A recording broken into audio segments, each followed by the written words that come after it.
Welcome to True City Fan TV in collaboration with Pitch Points. We're here again with two handsome gentlemen, beautiful people, City fans, of course, they're blue, so they have to be beautiful, to talk about our captain's replacement. Fernandinho, our long legend captain, obviously has 1 year left on his contract, and we know that he's going to be leaving at the end of the season. If he doesn't extend his contract again, I expect that he's not going to extend his contract. Hopefully he joins the coaching staff, and then we can replace him with somebody else to join Rodri. But before we talk about that, I want to introduce the panel. I have here Mikey. Mikey, how are you doing, bro? I'm doing good. I'm here for it. I mean, let's talk about it. No, Mikey. Mikey brings out all these facts and stats and perspectives that always get you thinking and scratching your head. So welcome, Mikey, to the show, man. Oh, yeah, happy to be here. Absolutely. And we have Adam. Adam just did something wonderful for City fans. He just created a space for us. And we've been hearing so much about Liverpool and Chelsea spaces, the fighting, the arguing, the debates, the football wars. Adam created a space that we can actually share and talk about tactic and strategy and players in a way that I really enjoyed. It was very cordial. It was very mellow. It was very engaging as well. Well done, Adam. Well, thanks. Great to have you. No worries for that. Yeah, I'm all right. How's everybody been, Fine. And if you're out there, just share this link. Share it out on Twitter, share it on YouTube. Yeah, I'll do that. Share it so we can all kind of participate and talk through that. And then, of course, our co-host, our brother, Malawian. Congrats to Malawi.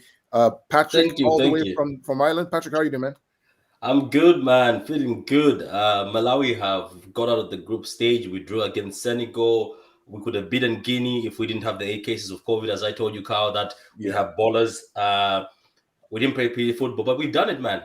Hopefully we don't meet Nigeria because we will get slapped then.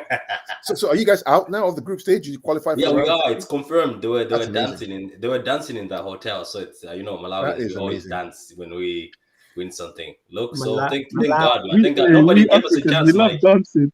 Yeah, nobody gave us a chance, Mike. They thought we were just there for vibes and attendance. No, but hey, respect, for that.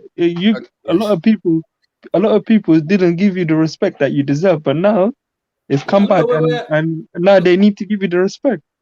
Yeah, look at where Algeria is. They haven't won any game, man. They were the favorites. Maris is coming home anyway, so it's crazy. Yeah, that's what I'm saying. Hey, I'm happy. Riyad Mahrez, he comes home sooner. Wow. All right. So yeah, it's good to see Malawi performing well in the AFCON. AFCON is crazy, man. I watched the Ghana versus Comoros game and said, those Comoros were balling, man. They played some good football, which is they've surprised me very much in this especially in this African Cup of Nations, the way that they've been playing and the teams that they've been beaten and have played against. Woof. Yeah. They look like a dark horse for me. So we want to talk about Fernandinho. We know that our captain is leaving. Anybody who's watched football knows that Fernandinho is getting older. For lack of a better word. I'm trying to be kind. His pension is coming soon. Yeah, we watched a few games where he played, and he still has it there a little bit, but the speed and it's coming to an end. So we're going to talk about a few players. We're going to talk about this guy, Romeo Lavia, who, maybe an option. We'll talk about this chap here, Calvin Phillips, who's that's my boy. That's my boy right there. This kid. I'm with Mikey as well. We'll talk about this guy, Frank Kessie, AC Milan. Right. Yeah. To be honest with you, to be honest with you, at one time I actually loved Frank Kessie, and I still do. Yep. We'll talk about him. We'll talk about this guy here, the English Declan Rice. Some people think he's overrated. Others think he's not. He was at Chelsea before, but now he's at West Ham. And he's doing, quite well. We'll talk about this guy from Ajax, Ryan Gravenberch, who is the next, Frankie de Jong kind of playmaker kind of role and responsibility. He's doing well. You like such players, don't you? These like technical, smart players. We'll talk about this guy who I actually like a lot. And Patrick, he's free in June. He's free in June. There's Dennis Zakaria. He's 25 years old. His contract expires in June. He's a free transfer. For me, if he has a brain, he would not go to Man United. Out of all of the clubs, if he has a brain and common sense, he would not go to United. If he uses his brain, and he wants to look after his career, he would not go to Man United. we'll talk about either Suma. This guy, funny enough, he's He's a 25. tank. His contract expires next year. Huh? Yeah. Yeah. You're joking.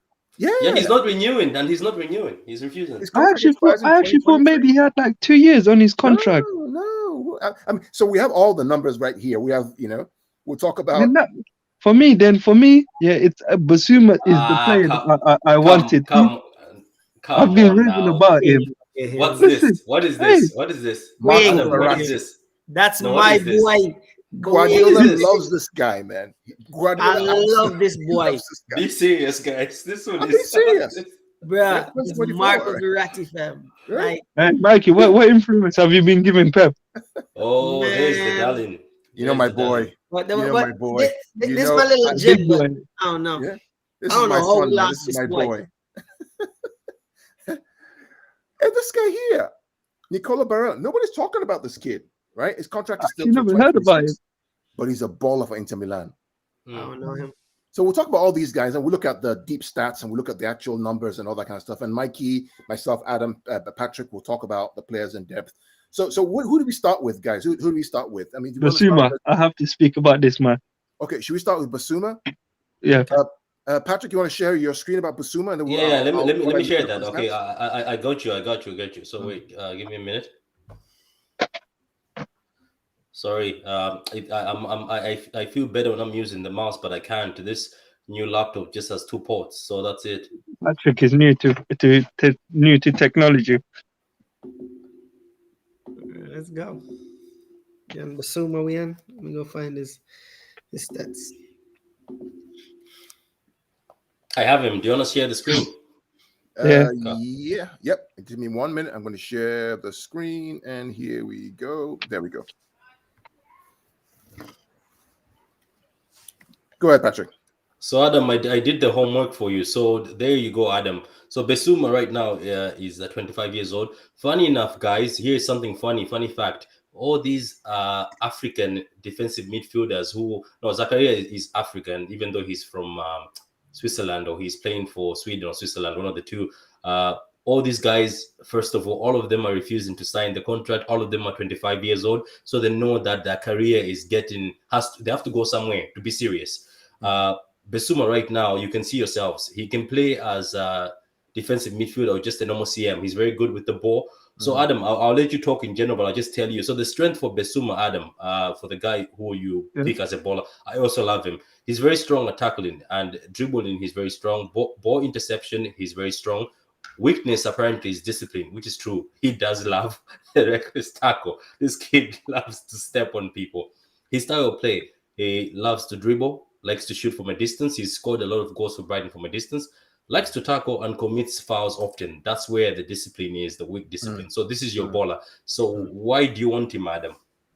For me, the energy that he offers, it's just a perfect match in heaven.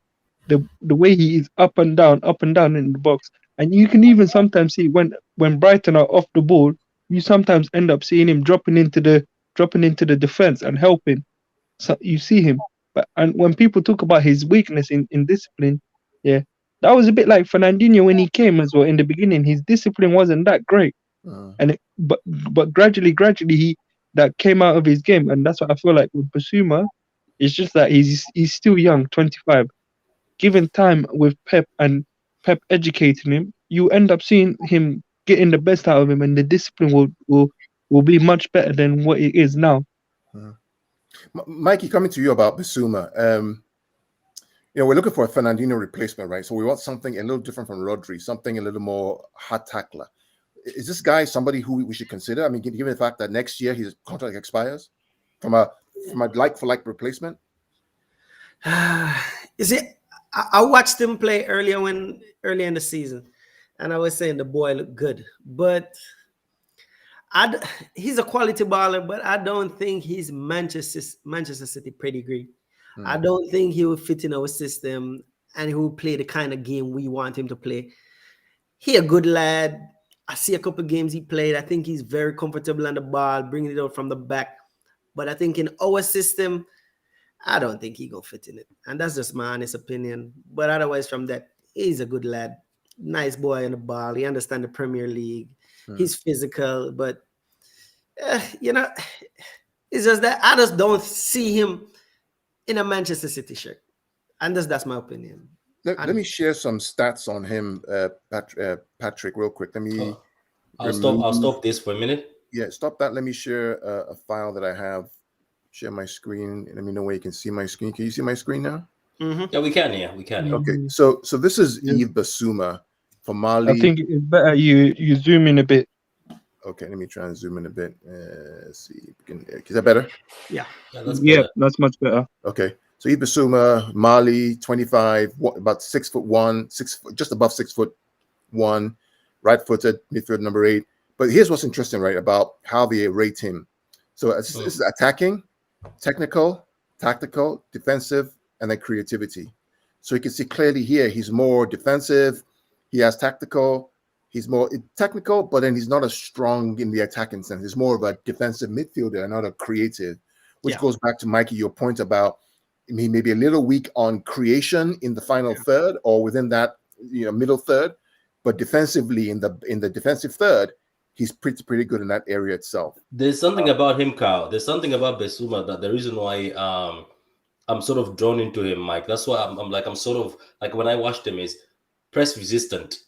You can't get the ball. You just can't get the ball. I've watched people gang on him, and then he knows how to. And he still gets break out counters. And he also knows how to break count. Like when the counters is there, he breaks them right away for Brighton. I was surprised Brighton played good without him, but he's the main guy anyway. And he's the Prem guy, so that's the other advantage. He's already in the Prem. He knows how physical it is and good height. Pep said he was looking. The reason why he went for Rodri, he was looking for somebody who's able to attack area balls if people start kicking the ball over. Anyway, that's what I just wanted to say. Go ahead. Well, to your point about press resistance, this is what this tells us, right? Look at that: defensive, tactical, technical. That's your press resistance right there. Because what happens is when you're pressing him, you're pressing him in his own middle third or defensive third, right? So he's able to evade that press by number one being tactical, being technical, but also having that strong defensive ability. Yeah. But in the final third is where he kind of struggles, right? When he gets further up the pitch, is that creating that last pass, which for example, a Rodri can do or Fernandinho used to do back in the day. So yeah, it's interesting. Was Fernandinho? Sorry for any of you guys, since we've all watched them.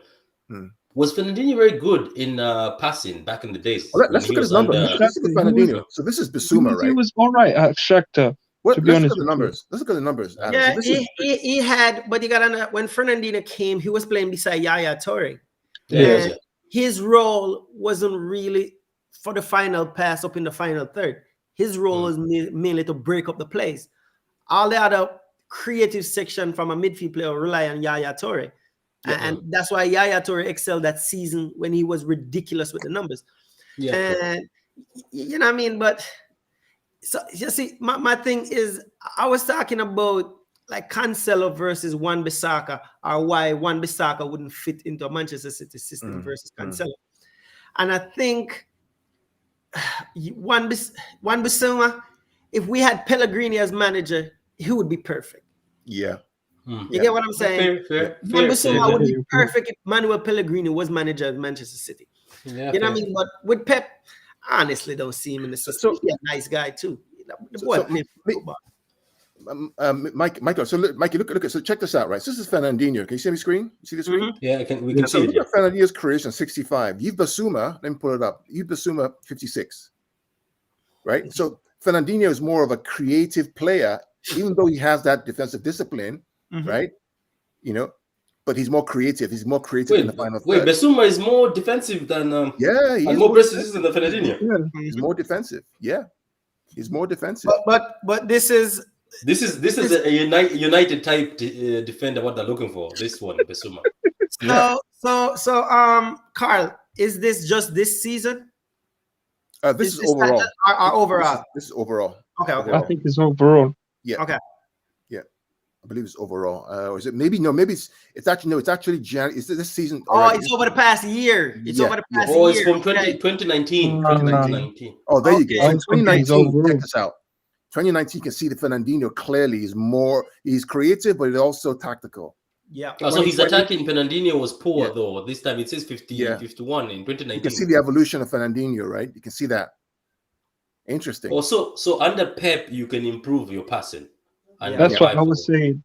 Okay. If that's what I was saying, under a better manager. No offense to Graham Potters. For me, Graham Potters is the best English manager, like what Pep said. But I feel like Basuma under a better manager who can tutelage him and show him, yeah, and take him under the ropes. Even Fernandinho could teach him his under the ropes, yeah. Yeah. And you can see his stats improving. That's true. That's true. Yeah.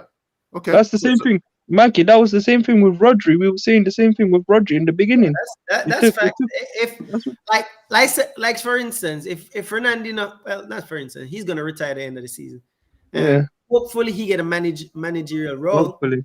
And if he's there, whoever comes in, he gonna always give them the tips and tricks into. You know which other player I wanted to be also like in the backroom stuff, just for his energy. There we go. Was There we Pablo go. Zabaleta. Guys, here we go. Check this out. So this is comparing Fernandinho with Yves Basuma. So the blue is Fernandinho and the green is Yves Basuma. This is really good. So you can see right here, right? Creativity, Fernandinho is better. Defensively, Yves Basuma is better, at least this season so far. This is really good, guys. Oh yeah, and even attacking Basuma is better. Yeah, just slightly. Yeah. Again, this is this year, right? Compared to let's go to 2021 last year. It's because of Graham Potter's system. You know, Graham Potter plays pass football, passing football. So you see that. So Basuma is meant to do that. So this is you see, Mikey. I get what you're saying. But the reason why my eye was turned away from most people to this guy is when I saw him play the games. He's very confident to carry the ball from the defense. He doesn't he's not scared. Yeah, he's not scared at all. And I think it's because of Potter, the way he's coached him. Mm-hmm. That's why I'm scared of getting somebody if he was just defensive, that's it, and doesn't play in a team that passes the ball like Brighton, I would be saying, no. Yeah. That's why Kessie for me, people say Kessie is a baller. I haven't watched him enough. Maybe he is. But for me, Kessie just looks like muscle. Just looks like somebody who is just muscle in the midfield. You need muscle and smarts, and Basuma seems like he's actually a smart player.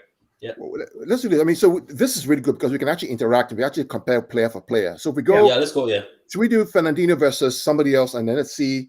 I mean, who do you want to do next? So we've done Basuma and Fernandinho. Should we pick, give it to Mikey? Give it to Mikey or Adam to pick. Mikey, Mikey. It's Mikey. Mike, who do you want to compare with Fernandinho next? Should we do Zakaria, Phillips, Kessie? Give me Zakaria or Phillips. Anyone. Okay. I'll take Phillips first. Give me Phillips first. Okay. Give him the great Phillips that everybody hypes. Alvin Phillips, my guy. Look at that. Look at that. Boy. I'll take him over Rice any day. Look at that. So when you compare, let me try and zoom in here. There we go. It's a little bit okay. Before Mike says something, you know what my problem is with Declan Rice is he's a good player. Let's talk about Phillips. First, man. But the problem is the price. Let's do Phillips first, man. Adam, let's do Phillips. Okay, we'll do Declan Rice. So this is Phillips versus Fernandinho. Fernandinho is in green, Phillips is in blue. Okay. It's almost a perfect match. Look at this, tactical, 65-65. Defensively, 64-66. Creativity, almost a match. Attacking wise, almost a match. It's almost a match between Calvin Phillips and Fernandinho. And this is for this year so far. Yeah. Go to 2001. I'm off, guys. I got to cut it short. Sorry for that. Okay, man. No worries. So we'll see you next time. Sorry for that. No worries. Take care. Okay. All right. Mikey, look at Fernandinho versus Calvin Phillips. Last year was a good comparison because they both played a lot of games, right? Mm-hmm. Calvin Phillips is more attacking, more creative, and Fernandinho is more defensive and more tactical. Again, because he's older. So it's almost a perfect match between the two of them.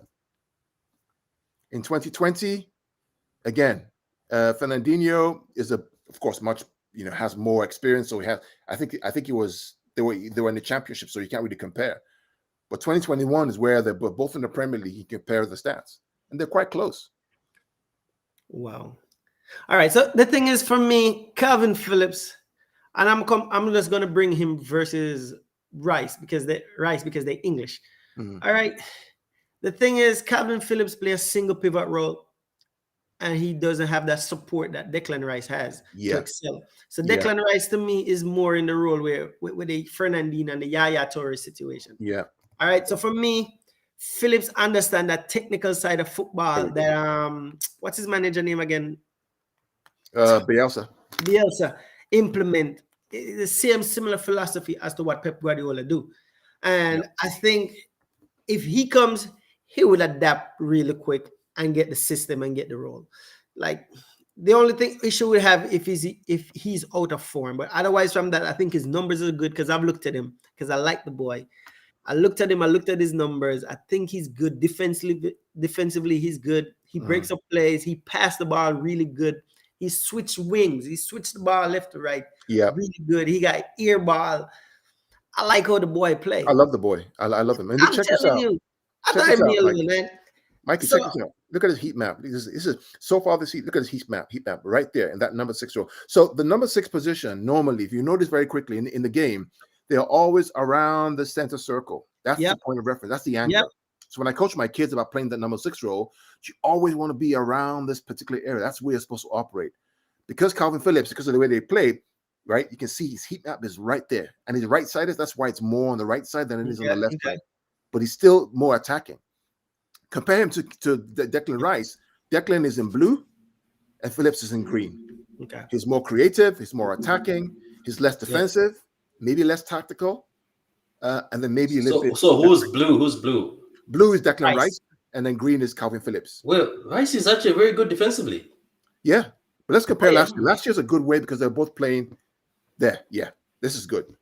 Yeah. So Rice is more tactical and more technical. But in terms of creativity, defensively, they're both kind of the same. And then attacking wise, last year they're both the same. But this year, Phillips does more attacking wise, creative wise, and then Rice is more defensive, more tactical. Can I ask you two guys something? Are you looking for somebody, right? This is just me. Are you looking for somebody who automatically comes in and bends his head down for Rodri, or you're looking for somebody who's coming in and looking at Rodri in the eye and saying, "Be careful, I will take your shirt"? What I think they have to be peers. Yeah, they have to fight. No, I'm saying they can't be peers, but he must be like Stefan said it. That look, at the end of the day, I respect Edison. I'm here to learn, but if I get an opportunity to take that shirt, I'm here. Like that's what you need. Yeah, like Mahrez and Sterling, right? I mean, on the right side. Now Mahrez plays the right. Depends on the tactic. Depends on the game. There's some games where you need a Rodri. Some games you need a Calvin Phillips. Rodri can't play 65 games a season. Fernandinho is going to go. So clearly, we're going to have to replace him. So one of the questions I wanted to ask. Yeah. Do we really need to go splash in the market? Do you think we should go in the market and splash for a central defensive player, or we should trust our academy and promote that boy? Here's my opinion. I don't think that boy can play at the level that we want him to play in the Pep team. Okay. I think in any other team where we're playing a 4-2-3-1, maybe you can play, but not as a single hold midfielder. Not a single player. Yeah. I think he needs time. Needs time. Yeah. So we should put him out on loan. Yeah. Yeah. Do you know what I'm also thinking? This is just another thought. Right now, I don't know about Pep. Pep is very picky, so we don't know who he's picking. But looking at Zakaria and Casey, there's hope in it. Okay, we'll look at them in a minute, but there's hope in it too. Would you not sit back it depends. Sit back and look at people who are cheap, like people who are about to be out of contract. Because Casey and Zakaria are not mugs. They're not mugs. Let's look at them. They're not mugs. Let's look at Dennis, and we're comparing with Zakaria and then with Casey, because they're both out of contract in June, right? Yeah. Right. But I like Zakaria though. I like Zakaria. I like him. I like him a lot. Look at his defensive though. Oh my god, that's the problem, man. That's too low. I bet if we bring Lavia, have bet. Yeah, that's a problem. That's a serious problem. Let's compare with Kessie. Frank. There we go, Kessie. Oh, look at that. So Kessie is blue. Zakaria is green. But the thing is, why isn't Kessie on Manchester City radar? Right? Why is he not on the radar? Like he may be on the radar. I think it's just now that both Zakaria and him have refused the contracts. So it's only now when they're hot property. I think that's when people like looking at them. But don't forget, even if the news says so and so is on Man City's radar, we find Man City are looking at somebody else we don't know. But look, I'm pretty sure. Maybe it's just me. I think I don't know about Pep, but Zachary and Kessie can offer something to us that's different from Rodri. Because Rodri is a smart DM. Do you know what I mean? That's smart players. PK, that's smart. They pick the places. Now, sometimes I think in certain games we need muscle. That's why Kessie is muscle. Kessie, he's smart also at marking, but you are not going to push him around. You know what I mean? Because you remember Rodri, the first thing we're complaining about is pushed around, but nowadays he's very stronger. He's stronger. But look, sometimes I think you just need some player who is willing to go down and dirty. Like, because Besuma is also like Rodri, because he's also smart playing. But we're looking for, I think, let's get a DM that's different now, a bit who's willing to get down and dirty and just workhorse. Somebody's just willing to run. I mean, Mikey, coming back to you, Mikey, is, I mean, they're both out of contract in June. So Zacharias 25, Kessie's 25. They're both out of contract in June. So they're going to go. The fact that they're actually right now, they agree a pre-contract with any club that they want. Okay. Now I'm hearing stories about Zakaria going to Liverpool. I think Kessie may be, I mean, Kessie's numbers tactically superb, right? Attacking wise, pretty good. Right, let's compare Fernandinho with Kessie. Kessie is also good at penalties, by the way.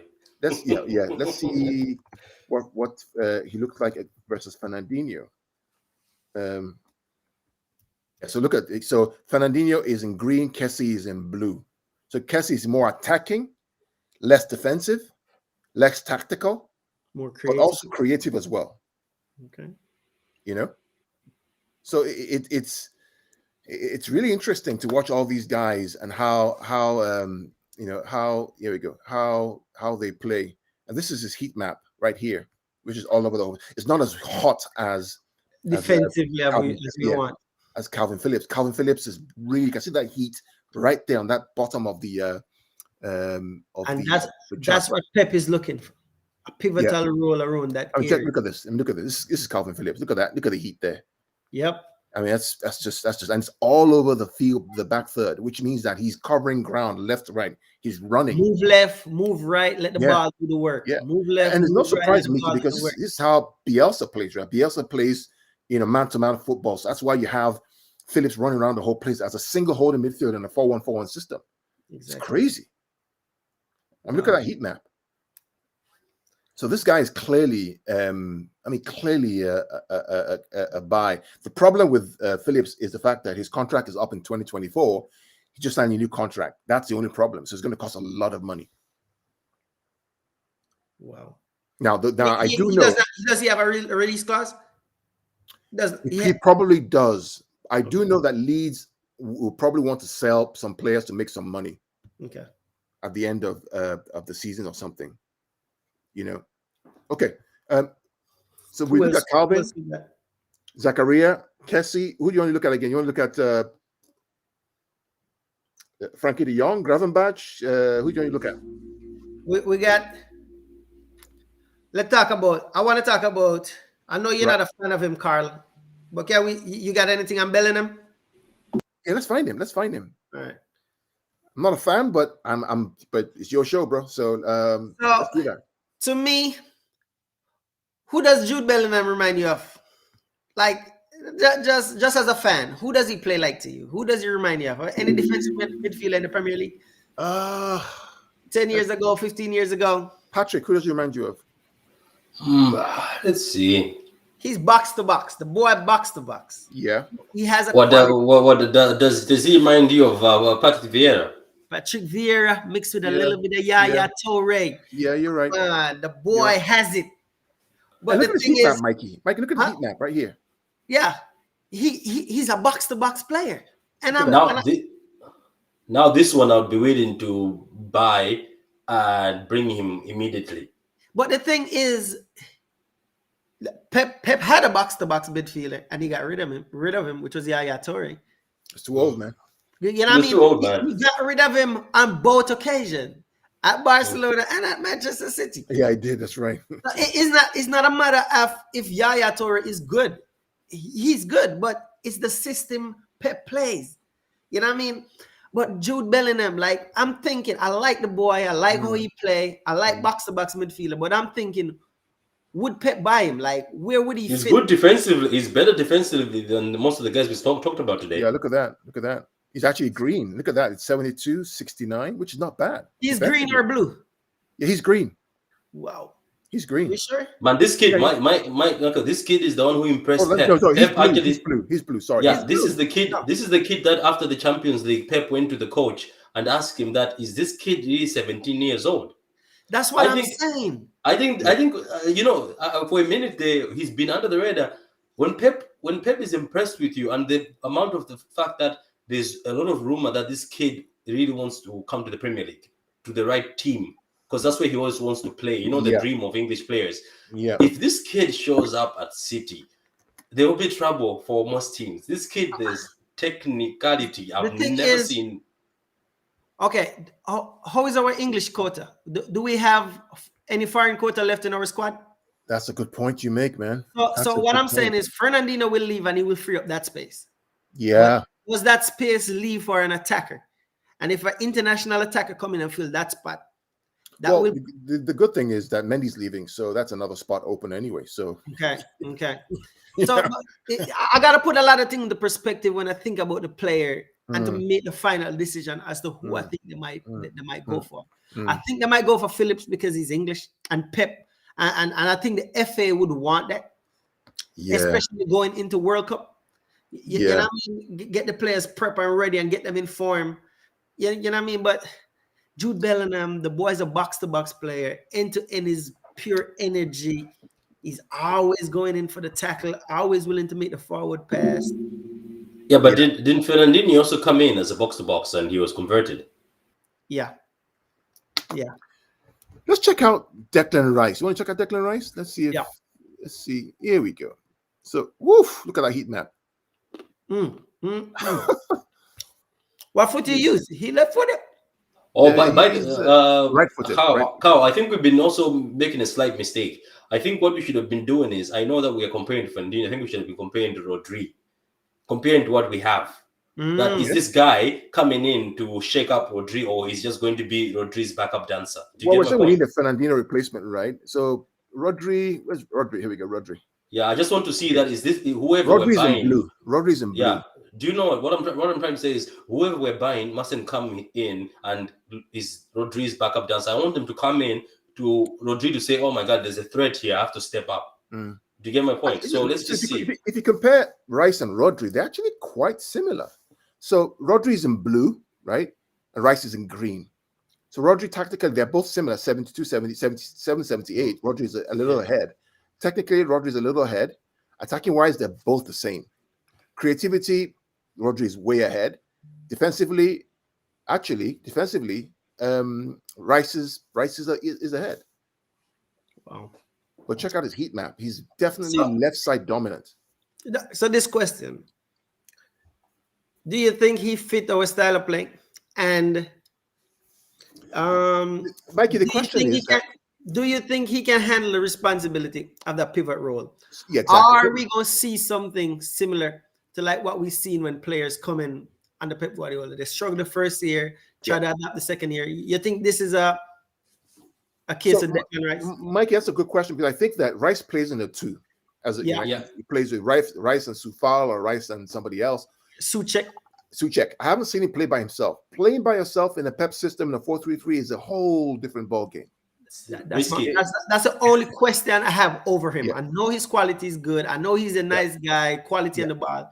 Yeah. But the question I really have is, can he handle the responsibility? Yeah. And if he comes, hypothetically, he's gonna suffer and he's gonna be ridiculed by the fans, like what Grealish is going through right now. Yeah. You know what I mean? And the eye display on the field, oh, it's a waste of 70 million. Yeah. He's not adapting, just like when Rodri came. And it's simple. we're going to need a replacement either ways. But I mean, so if you compare him to Calvin Phillips, right? Let's compare it to Calvin Phillips. Calvin Phillips, we know, plays in a single holding midfield for the Bielsa system. So he's always exposed, right? So he has to run around the ground. He has to cover places. He has to tackle, win the ball back. That's why his heat map, Calvin Phillips, is very, very hot in the defensive third because that's his primary job. Yeah. Right. For England, he moves forward. You know, England played Declan Rice and Calvin Phillips together. Phillips is always one that goes forward, while Declan stays back. You notice that. You know, so if you compare him to Calvin Phillips, it's a Kilo Koulibaly coming up, right? So Calvin Phillips is in blue, and Rice is in green. You can see creativity. Phillips is ahead. Attacking wise, Phillips is about the same. Technically, Rice is a bit more. Defensively, Rice is a bit more. Tactically, Rice is a bit more. But creativity up the field, Calvin Phillips definitely, is seems to be better than him. But for me, because Phillips plays in a single holding midfielder versus Rice in the two, I would go with Phillips instead. Okay. Rice, Really my interesting. guy. He is my guy. He's the one I think we should really go for. I agree. I mean, think Phillips. Yeah. Oh, Phillips. yeah. If you give me a choice of everybody right now, and I'm not being emotional with it. Yeah. I draw up the board. I look at all of them. I ask myself the questions, and I come down to the final answer. I think Calvin Phillips would fit perfectly. He's the one we should jump at, grab him, bring him in the team. He knows this kind of philosophy. A pivotal player. He doesn't need a second player to cover him. He got it, and he ticked the boxes I think Pep would be looking for. And I think we should grab him up as soon as possible. But let's see. Yeah, for now it's just our opinion. We're just sharing ideas, what we think personally. And so the question I wanted to ask about him. Yeah. Do you think Manchester City should rethink going back for Frankie de Jong? I don't think you should go for him. And I know Patrick's going to be surprised. What happened? What happened? Why not? Well, his heat map is great. I think that for a Fernandinho replacement, I think that Calvin Phillips is a better. Calvin Phillips, Frank Kessie are probably better for us. Okay. I think Frankie's great. I think he's too expensive. I think his wages would be too much. His wages are like £400,000 a week or something. And he comes with the famous agent.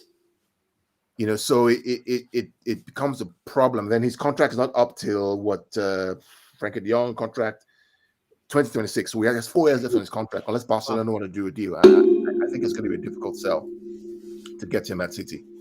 So I don't think he comes unless I don't think he comes. Okay. I'm looking at his numbers. It's technically brilliant, defensively very weak. Look at that 52. Creativity 69, just like Rodri. Attacking wise, nothing much. Just like Rodri is better.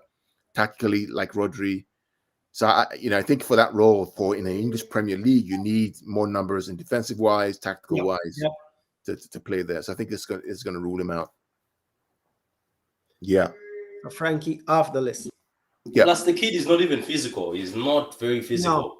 Yeah. He's a smart player. He's not physical.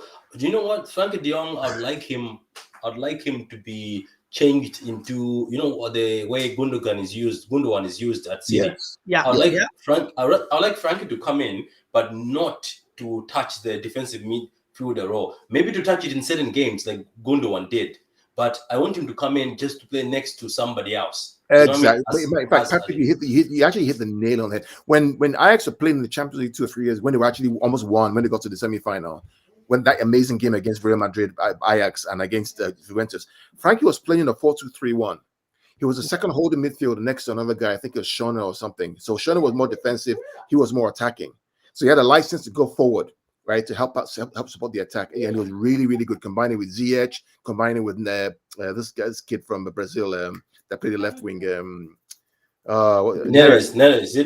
Right? So he played in a 4-2-3-1, which is good for him. But to play in a Pep 4-3-3, I don't think Frankie has the physicality. Yeah, that's how I'd like him to come to move up front.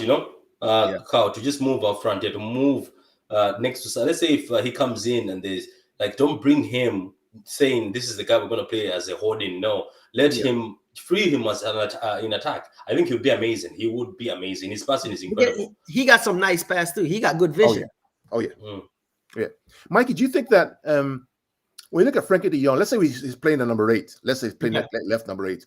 And you look at Jack Grealish, and I think Jack is going to end up being in the middle. I think you and I agree on that, right? Oh, yeah. They're almost kind of similar in a way, right? Think about it. Very similar. Well, who's more technical on the ball? I'll give that to Grealish. I think Grealish's ability to weave past players is better than Frankie. Yeah. You know what I mean? Yeah. And Frankie holds the ball. Yeah. He's elusive on the ball. He loses in a moment. Yeah. But I think Grealish offers something different, and you can see it even when he's playing at Villa. And I think true. we haven't explored, or we haven't opened that level of Grealish yet. I agree. You know what I mean, and I think when he gets into a deeper role and he's more comfortable, because I watched an interview with Pep Guardiola, and he was answering the person asking him the question, and he's like, "We have to find the right position for Grealish." Yeah. You know what I mean? And based on what I was getting from him is, he's playing him there so he can get with the game, and he was giving him a job on the wing to play and to do a certain role, but that's not his favorite position. And I think if Grealish goes to a number 8, drop back behind in midfield with somebody, he will cause a chaos. Mikey, just to build upon that, Patrick too. So here's my thought about this whole Grealish on the left-hand side. I think his final position is going to be as a left number 8 for Gundogan. I think when Gundogan leaves, I think Grealish is going to take over that number 8. Wasn't that the whole rumor of the reason why he was being brought in? But I think what's happening now, what's happening is that Pep is getting him used to playing on the left-hand side to see how he can keep the ball without risk. Yeah. If you lose the ball as a left winger, you don't get counter-pressed and lose the ball and get counter-attacked. And then everybody's like, oh, what is Jack doing? I think it's letting him learn how to hold the ball on the left and make better decisions. So he'll go out, he'll come back in. Ultimately, I think his role is going to be one of replacing Gundogan in that central part of the field, often, or Kevin De Bruyne wants to get older. I think that's what's going on. Wasn't that supposed to be Foden's the torch he was going to receive? Yeah, that's what a lot of people said, right? But I think Foden is better for us on the left wing because he's good on the ball. He's better as a winger. Not even say left. I have seen him on the right destroy Liverpool. That kid can play anywhere in the front. Yeah. I think his eye and his nose for goal is better than Jack's. I think on that left side, nobody can hold him. When he's on the roll, that left side, God help you, you know. But I think Pep wants to groom Jack to play that central role, and ultimately that becomes his position. And then Foden moves to the left-hand side. Then when we get Haaland, or if we get Haaland, then Haaland plays central, or if it's Vlahovic who plays central, and it's going to be dangerous. Imagine the front three of Foden, Vlahovic, or Haaland, and then Sterling on the right. And that's Can I say something? Can I just say something? I think the FA screwed us over when they refused us that Douglas Luiz thing. Remember when Rodri was here? When Rodri was still coming, it didn't matter. I think they screwed us over because you know what I'm thinking of? If he was there, if Douglas was there, I think the time when Fernandinho was injured, right? And then there was nobody. Then we had to struggle for a while. Gundo had to play, but it was in the Champions League, and then Pep just had to put Fernandinho in defense. Remember? Yeah, I think he could have helped us. Douglas could have helped us. And I think on Douglas, I even say to many people, I remember when I was hyping him, they're like saying you hype youth. But Douglas, I saw potential. I just looked at him. I looked at him nicely. I was like, this kid is potential. And for Villa, I think right now it's reached that for you to take him out of Villa's hands, it's a struggle than the time at the beginning. Yeah, right now, to take him out of their hands, they'll be like, I think right now there'll be a bit of a fight. I think the other thing to think about is that, I mean, Douglas Luiz, if I'm him as agent, don't leave because you're starting for Villa every single week. You won't start for City every single week. So why do you want to leave? And he could have been perfect for a moment like this, right? Where Fernandinho is leaving and we just need somebody to be around. Because Douglas is younger than Rodri also. So I think Douglas could have, the way like these kids were called by Pep. Let's not forget, they were called by Pep. Him, Felipe Sandler, is it Felipe Sandler? Yeah, Felipe Sandler. Douglas and these are people who are called by Pep. So these are kids who wanted to learn from Pep. I think he could have been willing, if he was here, he could have been willing to just say, you know what? Fernandinho is gone. Fernandinho could have been coaching him, and he could have been perfect for just always ready to help. I remember, let's compare him with Fernandinho. Let's see. I remember when I went to Miami, when they came to Miami years ago for the preseason, I watched Douglas Luiz in action when he had the weave on his head. Man. Yeah, that thing. Man, the guy was balling, man. I mean, the passes he was shooting. Oh, yeah. I watched him when they came to Houston. Oh, I was there. I was in that stadium. Oh, yeah. I watched the Manchester Derby in Houston. Yeah, I was there, man. I was there too. Oh, yeah, I went. I was telling the local fans in England that, look, there are a lot of fans of City in America, man. Yeah. Especially here with all these Mexicans. Come on. Yeah. Loaded. Every day is growing. I mean, it's I went to Tennessee as well to watch them at the. I mean, when we played Spurs, beat them 3-0. Oh yeah, if they tour in the USA this summer, I'm at every game. Oh yeah, I'll be there. We'll hook up, man. Mikey and tours. He had a tour in Vegas at a point in time. I remember when I met him. I know. I go Vegas 2-3 times a year. Don't play with me. Look at Douglas Luiz. So Douglas Luiz is blue, right, compared to Fernandinho. He is more tactical than Fernandinho. He's less defensive, more technical, as creative, and as attacking. Wow, perfect replacement. Yeah, copy. that's why that's why. Yeah. Carbon copy. This kid, I hate the FA. This kid just had to be given that, yes, go ahead. I just wanted him around. He was just good to look at. He was just like, and finally we have, do you remember, because that time it was only Fernandinho who was the only one in the team. Yeah. So I was like, finally we just have a kid from Brazil who's physical and has potential. Look at his heat map right there, right in the center circle. Similar to Declan Rice. Yeah. You know how I always talk about the fact when I coach my kids, I always say, as a 6, you always want to be right around there. That's your zone. You own that space. That's your space. That's your home. Don't be floating around, over here. No, I don't want to see you there. I want to see. How old is he? How old is Douglas now? He's right. He's well, he was born in. He's I think he's 20 something, 23, maybe 23, 24. 23, 24, if I can remember clearly. So the logic is, Mikey, is, I mean, clearly they actually bought Douglas Luiz, right? They wanted, but he couldn't stay because he didn't have his work permit, right? So clearly there's a match. So what we're seeing here in terms of analytics is what the club has seen, and we're seeing the match. We saw the same match with Calvin Phillips and Fernandinho. So I'm suspecting that at some point, I think Calvin Phillips is going to be a guy they're going to go after. I really think so. I don't think Frankie's. Like I said, I went over the books. I look at the books. I look at all the stats I have. I looked at how Manchester City do business. I look at the decision they make. I look at the squad quota. I look at everything, and I try to put everything into a perspective. And all I'm seeing is an English defensive midfielder, okay? And I feel like it's Calvin Phillips. For me, this is just my opinion. I feel like it's Calvin Phillips. Can it be Rice? Of course. Can it be Jude Bellingham? Of course. But I think Calvin Phillips look at that. Everything Manchester City is looking for. Mikey, look at that. That's a perfect replacement. This it doesn't get better than this, man. Look at this. This boy picks everything. This is Calvin Phillips versus Fernandinho. What is his contract? What is his contract? How long has he had left? 2024. 2024. Oh, yeah. So 2024, this season, I can't see. How much do you think they're charging? Because that's English tax. I mean, they're going to charge at least 70 million for him. Yeah, probably 70 million.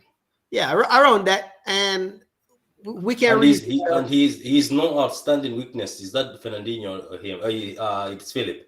No outstanding weakness. So Nothing. He doesn't have. So the thing. So what Pep always says about number 6 is, and I tell this to my kids too, is that as a number 6, you always want to be 7 or 8 over 10. You don't want to be 10 and then be 5. You don't want to be good in one area and weak. You want to be in the perfect middle part, which means balance. Yeah, you need balance. Balance. This guy is completely all the way through. He's balanced, just like Fernandinho, right? Defensively, and if you look at his personality, also, he's not a guy who's always in the media doing. He got a cool, calm. He a Pep kind of player. Yeah. Yeah, I mean, so for me, with all the players we have on this list and all the questions we're asking, compare him to Rodri. Let's compare him to Rodri. Let's see what happens. I still come down to Calvin Phillips. Let's compare him to Rodri. Let's see what happens. Rodrigo. Not him. That's not Rodri. Rodri. Where is Rodri? There you go, Rodri. So Rodri has more tactical awareness than him, more technical, but everything else is balanced. Wow. Look at that. Look at that. See that? And this goes back, Patrick and Mikey, to the type of DM that we need. Something a little different from Rodri, but also attacking and creative. And the difference is that Rodri is more technical, more like Busquets, more tactical. Yep. Right? Yep. But Calvin Phillips is equally as attacking, equally as creative, equally as defensive, but he's more of an attacking kind of player than more defensive tactical. Wow. So when you compare him to Rodri has more tactical, because of the way he grew up in Spain, because of the way he plays, he switches the play. But you compare it to Fernandinho, it's a perfect match. It's a literally perfect match. Pull this up. There you go. It's spot on. It's basically a clone of Fernandinho. 56, 54, 57, 61, 65, 65, 66, 64, 64, 65. Balance, perfect match. And he's 26. And he's 26. Just turned 26 too. So he's getting to the peak of his what you call it, of his powers. There's a part of me, right? I love Leeds United. Let them get relegated, so he has a choice to make. But if that's the case, that is easy. If that's the case, that's gonna be an easy decision. His agent gonna get him to move. But I think Leeds will want to do something in the summer because they have to make money. Yeah, and the only way they make money is by selling players. Yeah, I think they're gonna lose a lot of core players this summer. Like a lot of players gonna want a new task. I think one of the boy in Leeds trying to go to Bayern Munich, right? What's his name? What's Number his 10. name? No, this guy. 10. What's his name? Patrick. What's the number 10 at Leeds? That guy. What's his name? The winger. Oh, you're talking about Rafinha. Rafinha, who trying to go to Bayern. So they know that most of these they're developed to know to go to any top club across Europe. Yeah, but they have to. Like at the end of the day, they've been in the Prem for how long now? How long have they been in the Prem now? Is it 2 years? This is the second. This is the second season. Yeah, so most of them want to play in the Champions League. I'm pretty sure, like that's the dream. The thing is, when they go to the English camp, even in the Brazil camp, especially Rafinha, he was called into Brazil. So when he's talking to Jesus, he's talking to people like Neymar. All these guys are like Champions League. It goes in your head. Like Rafinha is looking at that squad at Brazil, saying, if I'm good enough to be the right winger in Brazil, and if I'm good enough like most of these guys, why am I not in the Champions League? Kevin Phillips, same thing. That's the same thing with Grealish. Remember, he was talking to Jordan Henderson and he was asking that, how do you guys feel when you go to the Champions League? Like, that's what's happening. That's why Kane wanted to come to City. It hurts him to sit in that dressing room and say, oh my God, I am actually better than most of these kids, and these kids are in the Champions League.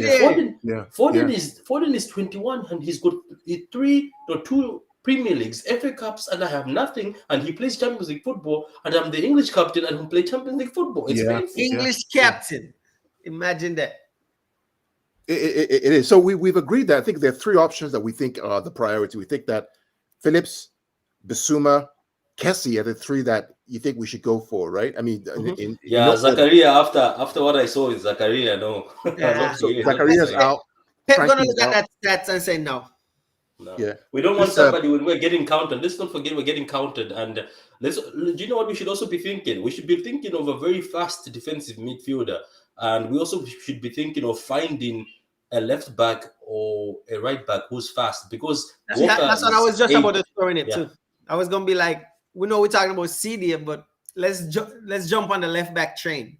Okay, so of the three, very quickly, Rice. We don't think Rice. We're not sure about Rice, right? We think it's too expensive. I'm not. Right? I think he's gonna be too expensive. We think that it's either Calvin, Kessie, or Bissouma, correct? Yeah. We can't do Frankie. We're not doing Frankie. We're not doing Verratti. Yeah, we think those are the 3. Yeah. Verratti can stay with his cigarettes where he is. He likes smoking too. He can stay there. Oh yeah. Okay, so of the 3, I'm picking Phillips, man. You? Yeah, I'm going to Calvin too.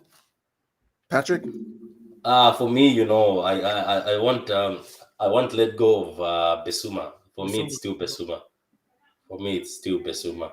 I think he's ready. The thing about Bissouma is every time I watch Brighton, I just like the way he plays football. I just look at him as a young Fernandinho. Oh yeah, he looks good. I ain't gonna lie. Yeah, look at that. It's not bad. We're comparing Bissouma and Phillips now, right? Bissouma is in green, Phillips is in blue. Look. So Bissouma is more tactical, he's more defensive, he's less technical, he's less attacking, and he's less creative. So I think Pep can fix him. I know that Phillips has touched every corner, but I think Bissouma can be fixed. But I just want somebody like him. For me, I want somebody. I want somebody different from Rodri. I just want somebody different from Rodri. I want somebody who's just a fast workhorse. Probably going to be cheaper too. Yeah, and he's younger by 1 year. Well, he's probably gonna be cheaper. And you know, Mikey and Patrick, there's a reason why Pep keeps going on about Brighton. Remember the last conference, he said, you think to the media guy, you think it's easy to go to Brighton and beat 4-1? You go to Brighton and score 4-1. Remember he made that comment? Yeah. Do you know what? Do you know what I want? Do you know how Southampton is Liverpool's feeder club? And Southampton tries to play football a bit like Liverpool, but they fail because they don't have the strength to run. But most of the players come from Southampton. I look at that Brighton team. There's about few players I can take, and I wish they can become our feeder club. Because look at Lamptey. Wouldn't you take Lamptey? He's very fast, technical, good defensively. Yeah. But Patrick, you know, you actually mentioned a really good important thing. So people talk about Chelsea's 3-4-3 system, right? And then we look at Brighton, they play a 3-4-3 system too. The difference is that Brighton's actually more attacking than Chelsea's is, right? They know how to not just play through the thirds by using the wing backs coming to the central midfield.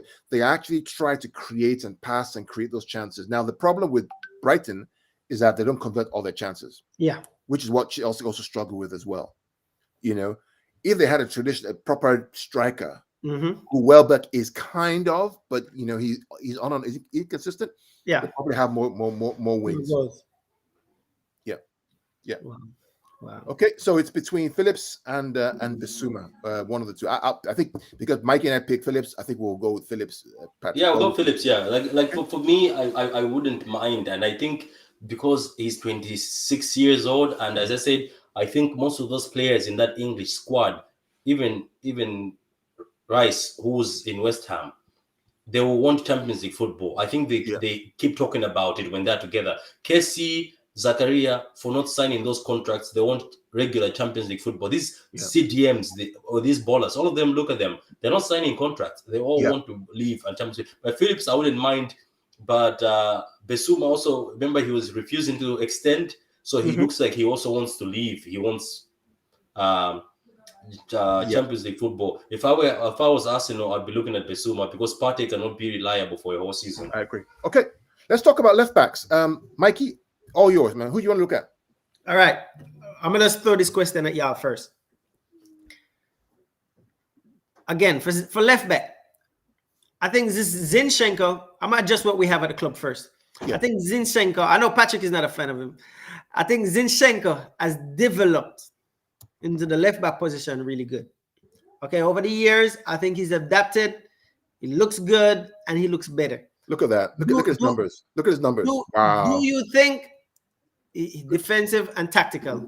Can you do me a favor, please? Can you take Zinchenko and compare him with somebody who people rate as a let Mikey finish first, Patrick. Mikey's on the roll. So what I'm saying is, do you think we should stick with Zinchenko, rotate with Cancelo, Walker, and whatever? Let Pep continue to develop him into a better left back, adapt better to the position over the summer, show him what to know to go forward and whatever. And then we use our money and invest into a proper CDM and a proper striker. Patrick, do you think that's an option, or we should just go and splash on a left back? What do y'all think? Patrick, go ahead. I have my own thought, but you go ahead, Patrick. Yeah, so can you hear me? Yeah, where you gone?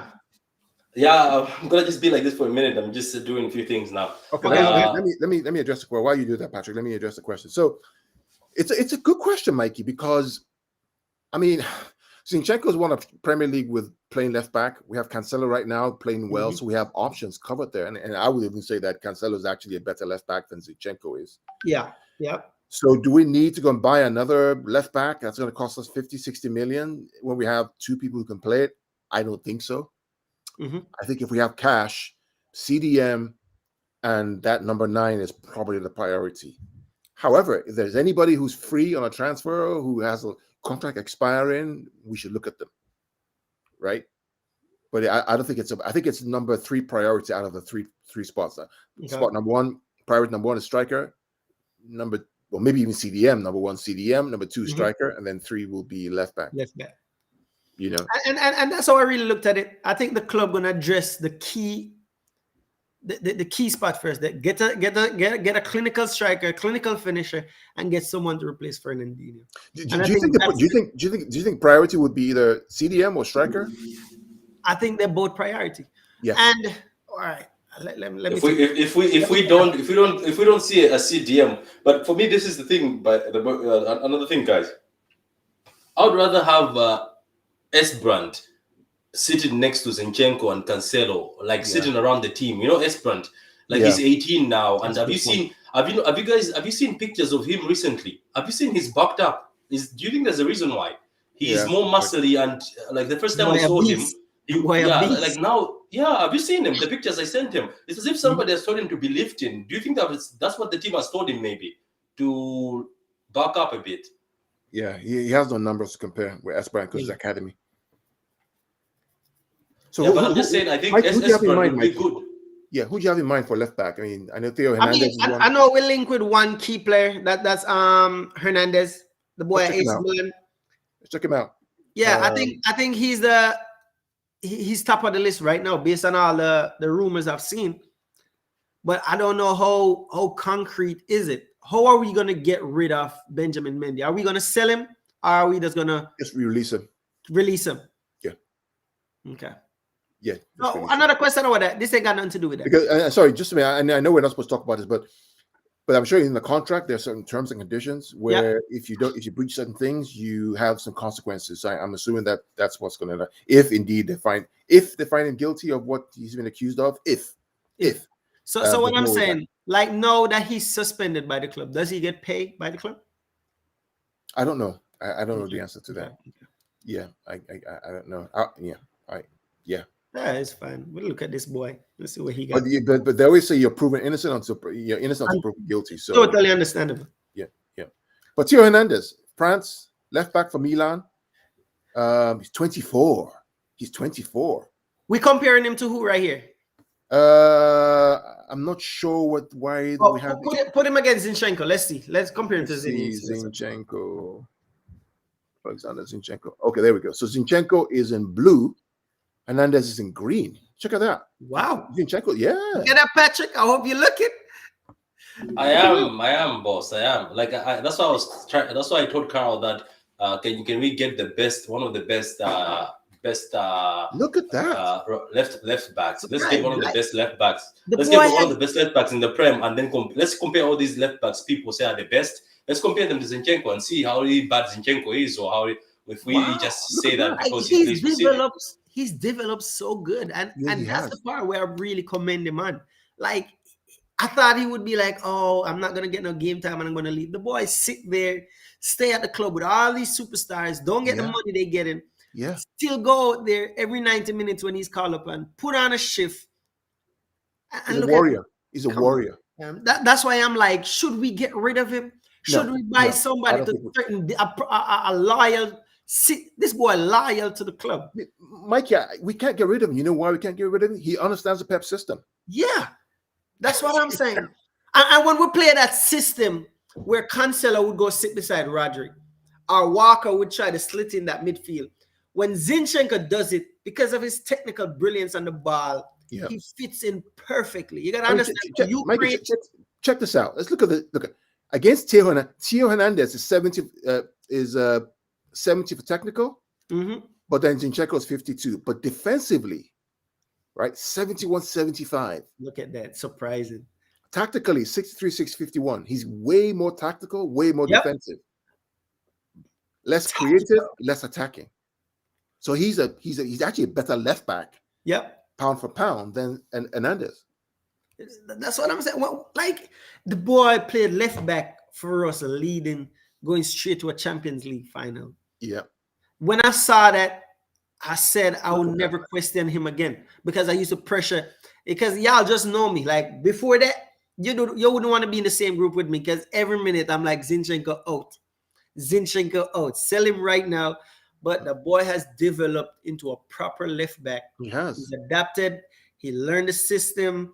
He learned the style of play. He adapted to his position, a position that he's very unfamiliar with. And look at that.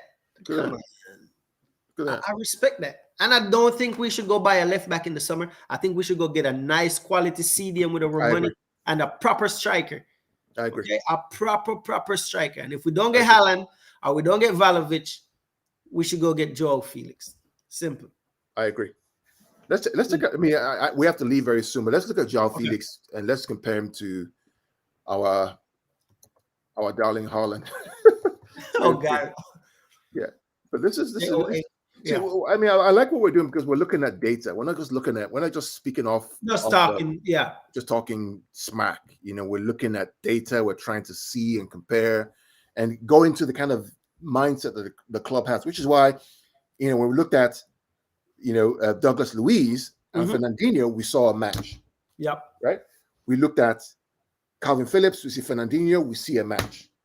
Right, even Frank Kessie and Fernandinho and Basuma, we see a match. So are we comparing to Aguero? Let's compare this guy to Aguero. Let's see what happens. Yeah, compare nobody to Aguero. Come on. I'm just curious. Yeah. Huh? Wow. What? It's what? Come on! Look at that. Look at that. That's not bad. That's not bad. That's not bad at all. I'm surprised. I thought he was gonna last him. Like, well, that's 2020. Let's look at 2021. Let's look at 2021. That's 2022. Okay. Do you think after seeing that, that's the reason why we wanted him at City and asked him to stay at Benfica to come in? Yeah. Okay, you see the thing. This is what Pep Guardiola they're looking at. This is what look at the profile. Yeah, this is what they look at. We just look at the games and be like, oh, he never scored in 2-3 games, so he's not good enough. This is what they look at. They look at these data, and you know, Pep is a stat guy. You gotta top the stat. And Mikey, check that part. So look at the progression from 2020 to 2022. Look at it, right? So Felix is green. See that gap right there? Check out 2021. It gets closer. Look at that. Improved. You see that? In the stats, right? 2022, this year, almost mirror. Now, Aguero is retired, but this is the data we have. Yeah. Interesting. Wow. Let's compare. Who else again? What? Let's look Vlahovic. at Vlahovic, right? Vlahovic? Yeah. Let's see. Wait. Can we do this, right? Can we just put Vlahovic and just put him next to Haaland? I just want to get this beef done. I just wanted to get it settled. So Vlahovic is blue, and then Felix is green. Again, similar profile as a striker, but Vlahovic is better in the attacking side. So more goals, which is not a surprise to us, right? Well, Felix is expected to be more creative because he got a good pass too. Right. But Felix is also more defensive because it plays in a Atletico team. Madrid team, yep. Yeah. See that. He's very tactical and he's technical. Wow. Let's find Haaland and let's do him against Vlahovic. Erling Braut Haaland. Beast. 91. Look at that. This guy is a freak. He just makes everybody look bad. Oh my God. What else can we do? Look at his heat map. Look at the heat map. Like what else can we do, Carl? Like who else can we compare him to? We just have to get a robot. Like he just makes everybody look bad. Patrick, Mikey, look at his heat map. Red spot right there on the first. One spot. Look at that. Wow, let me get that. He's a freak. The guy's a freak. Let's compare him to Lukaku. Comparing to Lukaku, let's see. So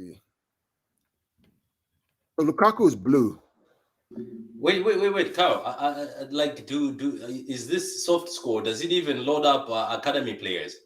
No, it doesn't have academy players. No, you don't got no data on it. Doesn't have. Yeah. Just for the crack, I just wanted to put him versus Delap, yeah, because I didn't see if just to measure him that the way Delap is scoring, is it very common? You know what I mean? Like very similar. But look at Haaland's progression. So 2019, he was much less than Lukaku. Lukaku was balling, right? 83, 67, 59, 26, 62. 2020, again, Haaland is green. Look at that. Boom. Right? 21. Boom. Look at that. 22. Boom. You can see the progression of Haaland over time. This is why Chelsea fans wanted Haaland and they were not happy with Lukaku. Because apart from seeing the thing with your eye, we're seeing the data right now, and it's clear that this guy's progression is massive. Look at that attack in 91 versus 89 for Lukaku. Technical, they're about the same. Tactical, way more than Lukaku. Defensively, about the same. Creativity, Lukaku is a bit more than him because Lukaku is actually involved in the build-up play. Yeah. So the data reflects what we see with our eyes. So those people who say, "Oh, data is data," it doesn't matter. It actually matters. Listen, that's the same thing we're going on with the next group. Patrick can tell you, Patrick replying to them right now. I'm not gonna go and know it. All they're telling me, stat doesn't matter. Stats matter. Stats matters. Stat Talk about matters. we Americans, so we only talking about American football and basketball. I said, bro, you cannot talk football about a player. Stats matter. Without stats. Oh, the only stats important is just goals, assists, and clean sheets. Come on, you can't talk. I said, me and y'all can't talk football. Like, well, Mikey, to your point, there's a reason why Guardiola got Walker, got Cancelo. I remember a lot of City fans abused Cancelo when he came, and we were like, no. The stats, the creation. It's the numbers he put up at Juventus. Yeah, right. It's the reason why they got Bernardo Silva. Yep. You got Gundogan. It's all based on numbers. Let's see, but I understand everybody got their own opinion and their own way of doing stuff, and you just gotta find your kind of people how to talk football, because I don't think you can talk football with, especially when you're comparing players without stats. It's impossible. You gotta have Haaland versus Mbappe. Haaland is more tactical. Mbappe is more creative. But attacking wise, Haaland still eats him. Okay. It's not bad. Yeah. Well, this is what Haaland be looking at and being upset when he's like, why Mbappe have all them FIFA chart and ratings? Like, yeah, man, he's not supposed to be that far from me. Yeah. Let me see if against Aguero. Look at that, man. I mean, he's overtaking Aguero. Oh, and Aguero is a beast in front of goal. Yeah, even let's say. Yeah, so in January, in 2020, Aguero was way ahead. Okay. But last year, he overtook him, just blew him apart. Wow. Yeah, and this is what we see with our eyes. So those people who say facts, data doesn't matter. Data. This is confirmed what we see with our eyes. Wow. It's incredible. It really is something else. I mean, when you peel it back and you see what's going on, I mean. You got to involve stats in football. I love this. Let's compare with Vlahovic. I think we did. Did we do that already? Yeah, you showed up 1 minute. Yeah. Dusan. Oh yeah, look at that. He's way ahead of Dusan. He blew him out the water. Blow him out the water. It's not even close. Not even close. And the boy is quality. Yeah, what we see with our naked eye. Let's do it against Kane, Harry Kane. Right person. Let's bring up the great Harry Kane. Look at that. Attacking. He blows him in attacking. Blows him in attacking. Blows him in technical. Creativity is less than him because Harry Kane does more defensive. Defensive wise, Harry Kane does more. Tactically, Harry Kane is better because he's older. But attacking wise, still. Kane is very creative because he got a lot of assistance. Yeah. And Kane would have more better stats because 2 years ago, Haaland wasn't as creative as he is today. Wow. It's incredible. Well, we'll look at some nice topics today. I learned some stuff. Always. Let me stop sharing my screen. Let's just wrap this up real quick.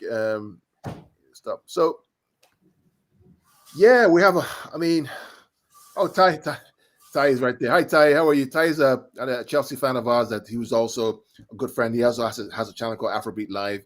He said Villa will not sell Louise. Yeah, they won't sell Louise. They won't sell. I don't think. I think so. They won't sell. They won't sell Louise. Yeah. So, guys, it's been a long show. It's been over an hour, and yeah, it's been. But when you're having fun, time doesn't matter, you know. Absolutely. We got a few folks here. Vom Red. I'm not sure what that means, but okay, fine. He a United fan. Oh, he is. Yeah, United are still in 7th place, I think, even though they won today. So, they won 3-1. Yeah, they won 3-1, but they're still 7th. Tottenham now are looking for top 4. But yeah, so that's the end of the show, guys. So look out for more from us. We're going to talk about Patrick. What's up this week? What are we talk about this week? Southampton game? The Southampton game is Friday at 9 o'clock UK time. So watch out for that. Yeah, okay. I'll be doing a show on Nigeria's AFCON. I'll probably do with Ty and a few others as well. Probably this week if we can find some time. Mikey, what do you want to talk about next on the show, man? What ideas do you have for us on the show? Well, we cover CDM. I think we're probably just gotta just talk about football. I mean, after the 23rd, we're gonna have more things to talk about, because then we're gonna know what's going on with Haaland and where he might possibly want to go, and then from there we can decide how to narrow down who we think he will, City will go for. Yeah. So after the 23rd, when City meet, news will break, and we can talk about stuff from there again, because the media gonna be hot. Fingers crossed, fingers crossed. And everyone, thanks for joining the stream. Thanks for joining the show. We'll have so much more coming. Hey, listen, we're just fans. We just love to. We're not competing with anybody. We're just chilling, enjoying. We like the tactical analysis. We shared with details about data with you. We hope you enjoyed it. Until next time, we'll see you guys on Friday to talk about Southampton. There's Adam. Let that place will be a good topic. Yeah, we'll talk about that, Adam. We'll talk about that. We already talked about left back. We spoke about it. Yeah, they're too late. You're late. Oh, you know what? Oh, I'll text you. I won't say it here. I'll text you what we have to talk about next. All of us as a group. I'll text you on the WhatsApp group. All right. And also for all those. Wait. Make sure you guys follow Carl. Follow him on Pitch Points. Stop just watching and not follow. Follow the man. The man is doing a great job. Follow him. Come on now. I'll tell you what we can talk about, Patrick. Right? The false nine system. Okay. Maybe we can do a couple of shows on that, because Patrick and I did a show on the last Liverpool game, where we said the false nine wasn't Foden or Kevin Bernardo. The false nine was Kyle Walker. And we'll explain things like that, where because we saw things in the game, we saw the runs that Walker was making and why he was making those runs every single time. Okay. And if you watch the second goal that De Bruyne scored, it wasn't because of Foden. It wasn't because of Bernardo Silva. It was because of the run of Kyle Walker playing as a false nine. He did it 3 times, I think so. 3 times in the same game. Then it worked for the 3rd time. And nothing happens by accident in the Pep team. So anyway, till next time, guys, enjoy the weekend. Enjoy the week. We'll see you guys back on Friday.